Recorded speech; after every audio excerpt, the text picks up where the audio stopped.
திரைகள் இல்லாமல் குழந்தைகளை ஈடுபடுத்தும் செயல்பாட்டு மையங்களாக சென்னை நூலகங்கள் மாறுகின்றன. கடந்த ஒரு வாரமாக நகரம் முழுவதும் உள்ள நூலகங்கள் யோகா மற்றும் வாசிப்பு அமர்வுகள், சதுரங்கம் மற்றும் கேரம் போட்டிகள், பலகை விளையாட்டுகள் போன்றவற்றுக்காக குழந்தைகளை வரவேற்கும் செயல்பாட்டு மையங்களாக மாறியுள்ளன.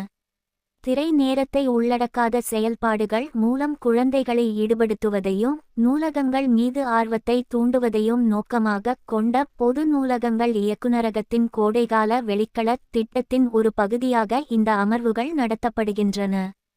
நகரத்தில் உள்ள 18 முழுநேர நூலகங்களில் இந்த நிகழ்ச்சிகள் நடத்தப்படுகின்றன. நூலகங்கள் அன்றைய தினத்திற்கான அட்டவணை மற்றும் செயல்பாடுகளை தீர்மானித்து பள்ளித் தலைவர்கள் மற்றும் உள்ளூர்வாசிகளுடன் ஒருங்கிணைந்து பங்கேற்பை உறுதி செய்கின்றன. அனைத்து செயல்பாடுகளும் வாசகர் வட்டங்களுடன் ஒருங்கிணைந்து நடத்தப்படுகின்றன, அவையும் நிதி ரீதியாக பங்களிக்கின்றன. பங்கேற்கும் மாணவர்களுக்கான சிற்றுண்டிக்காக ஒவ்வொரு நூலகத்திற்கும் அரசு 5000 ரூபாய் வரை வழங்கி வருகிறது என்று மாவட்ட நூலக அதிகாரி சென்னை எம். கவிதா கூறினார்.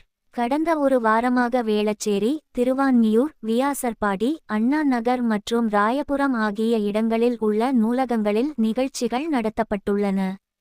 இதுவரை 500க்கும் மேற்பட்ட மாணவர்கள் பங்கேற்றுள்ளனர்.